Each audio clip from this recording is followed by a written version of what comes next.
Assalamualaikum sobat-sobatku, apa kabar? Ada yang pernah punya tanaman suplir mengering nggak? Seperti ini sobat-sobat. Beberapa kali tanaman suplir saya yang ini terjadi mengering seperti ini sobat. Karena musim panas, dalam 7 hari tidak disiram, jadi kering deh. Awalnya, begitu saya tahu tanaman suplir saya ini kering, mau saya buang.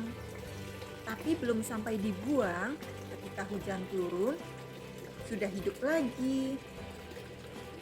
Jadi, sekarang saya tahu karakter tanaman ini. Sebelum dilanjut, jangan lupa sobat-sobat, subscribe dulu, like, dan komen.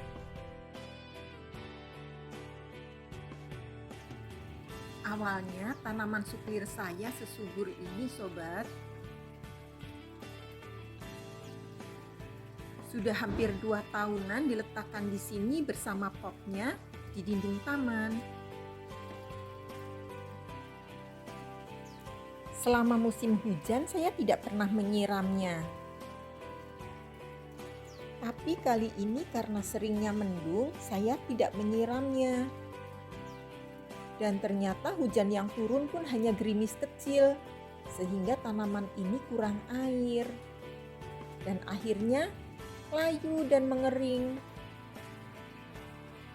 Sayang sih sebenarnya kalau mati, karena cantik banget dan saya suka.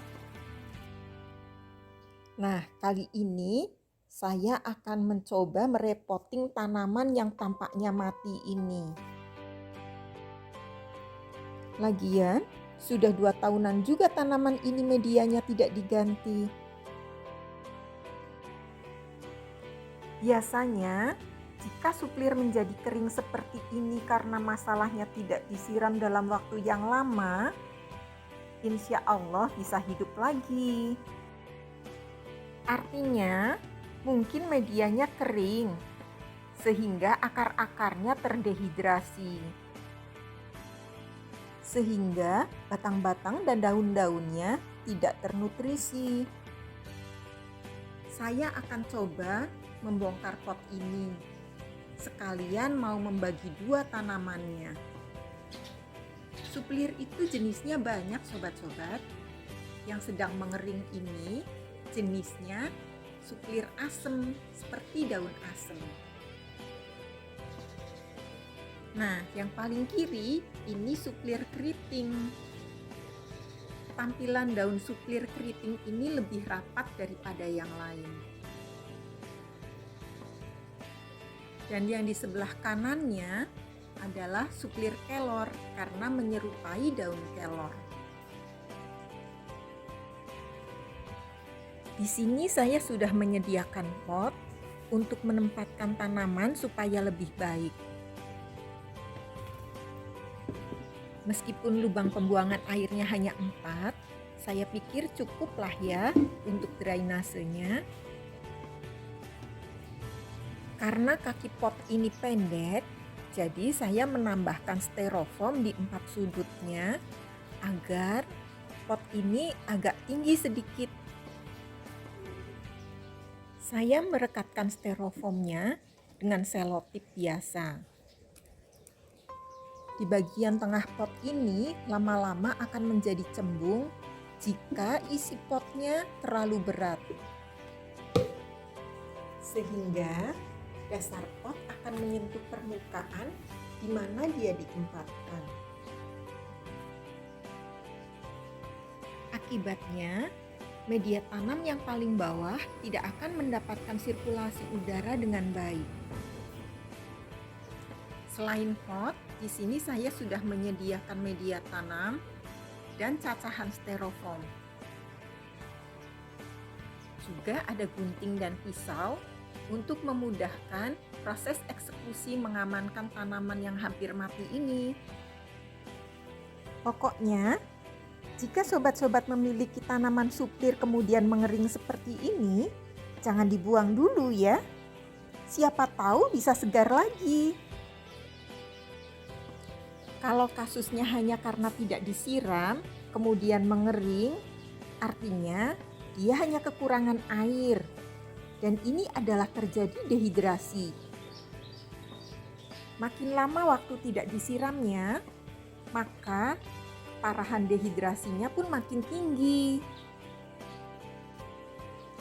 Sehingga untuk segar kembali, pemulihannya agak lama. Jadi harus lebih sabar ya untuk menunggu hijau kembali. Karena waktunya bisa jadi hampir 1 bulan. Kalau tidak sabar-sabar banget, bisa dibuang deh ini tanaman. Karena dikira sudah mati. Nah, kecuali kalau kasusnya kena siram minyak tanah. Udah deh, itu sih mati. Biasanya pada masa pemulihan, pertumbuhannya tidak langsung subur. Maklum habis stres sobat, tapi tergantung keparahannya sih. Yuk sekarang kita mulai saja eksekusinya. Bismillahirrahmanirrahim. Suplir yang kering ini sekalian akan saya pecah menjadi 2 pot. Jadi sebagian ada di pot yang lama, sebagian lagi ada di pot yang baru. Media tanam yang lama sebagian akan saya buang dan diganti dengan media tanam yang baru.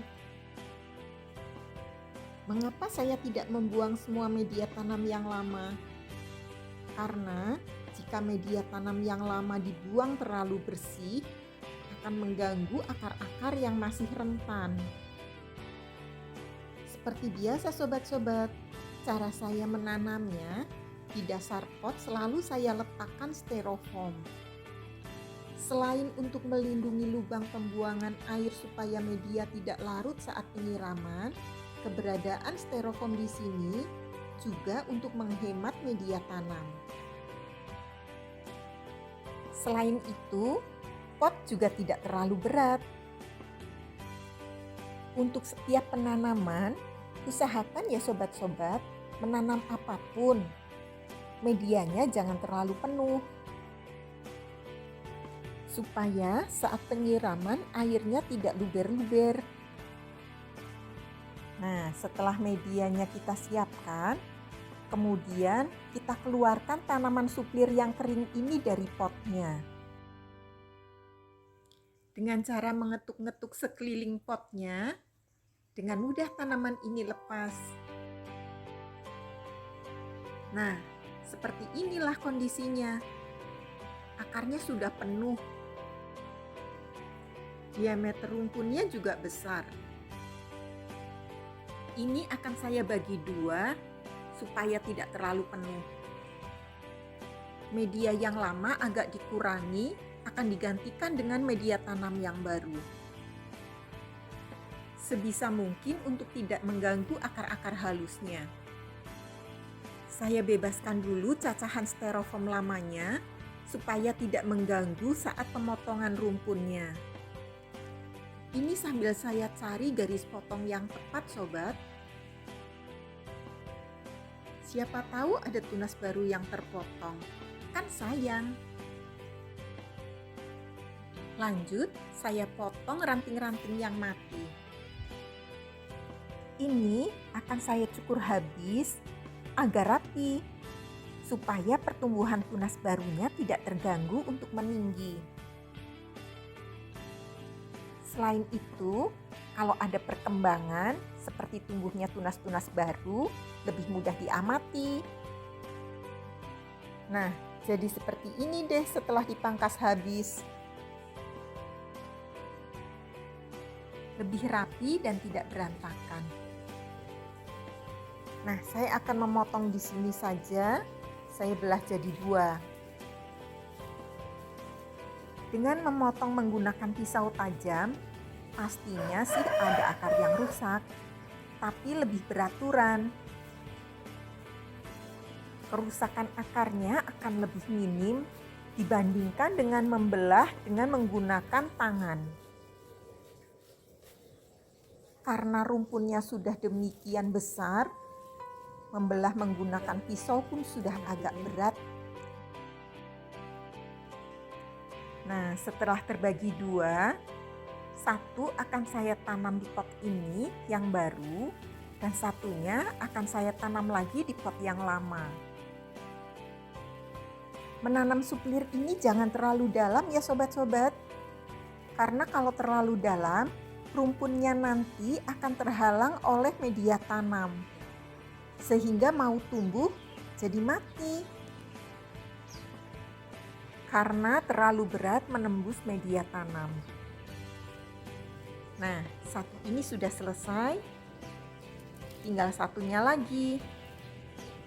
Oh iya sobat-sobat, sebagai informasi, untuk media tanam baru yang saya gunakan di sini adalah media tanam instan yang ditambahkan dengan pupuk kandang dan sekam mentah. Dengan komposisi media tanam instan 70%, pupuk kandang 15%, dan sekam mentahnya 15%. Untuk penggunaan sekam mentah, karena saya sudah simpan lama, jadi saya guyur dulu menggunakan air panas supaya tidak ditumbuhi jamur. Untuk penanaman berikutnya juga sama ya sobat-sobat. Satu potongan yang terakhir ini akan saya tanam di pot yang lama, yang dasarnya sudah saya letakin cacahan styrofoam. Setelah semuanya tertanam, berikutnya adalah penyiraman. Untuk penyiraman pertama kali setelah ditanam, usahakan sampai membasahi seluruh media tanam. Ditandai dengan air yang mengucur di bawah pot. Kemudian, letakkan di tempat yang teduh. Pada air siramannya ini, saya campurkan vitamin B1 yang fungsinya untuk menghilangkan stres pada tanaman yang baru dipindahkan. Untuk suplir yang sedang masa pemulihan ini, usahakan ya sobat-sobat, jangan sampai lupa menyiram. 1 hari 1 kali. Untuk ranting-ranting yang mati dan daun-daun yang kering ini tidak saya buang ya sobat-sobat. Saya cacah untuk topping di permukaan pot. Selain daun-daun tuanya ini bisa digunakan untuk pupuk alami, ranting-ranting yang tuanya ini cacahannya bisa digunakan untuk topping di permukaan pot sebagai pelindung tunas-tunas muda yang baru tumbuh. Ini saya lakukan juga pada pot-pot suplir yang masih segar. Kadang, jika saya sedang mengontrol pot-pot suplir itu melihat daun yang sudah tua, meskipun belum coklat, saya langsung memangkas dan mencacah untuk diletakkan di permukaan pot. Selain lebih rapi, suplirnya pun kelihatan hijau tanpa daun yang coklat. Dan tunas-tunas mudanya terangsang tumbuh. Saya letakkan seperti ini ya sobat-sobat. Akhirnya, saya memilih tempat ini di pinggir kolam ikan untuk menempatkan 2 tanaman suplir saya yang sedang masa pemulihan. Kita lihat beberapa hari ke depan ya. Setelah 1 minggu berada di pinggir kolam, kondisinya seperti ini sobat-sobat. Sudah ada tunas kecil yang muncul. Semoga tunas-tunas yang lain segera mengikuti ya. Asalkan rajin menyiram setiap pagi. Di pot yang baru ini juga sudah ada 1 tunas. Agak lebih tinggi daripada yang satunya.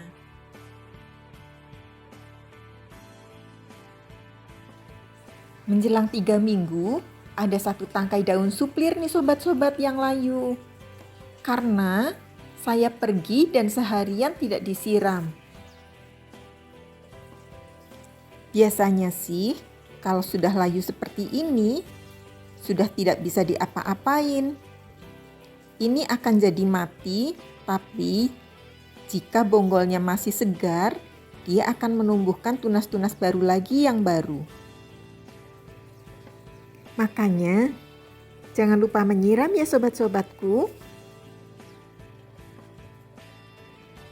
Nah, setelah ditunggu 5 minggu, hasilnya jadi seperti ini sobat-sobatku. Daunnya sudah semakin banyak ya. Jadi, sabar aja ya nunggu rimbunnya, karena semakin hari sudah semakin menampakkan kesuburannya. Sampai di sini dulu ya sobat-sobatku. Selamat menyelamatkan suplir yang mati. Terima kasih. Wassalamualaikum.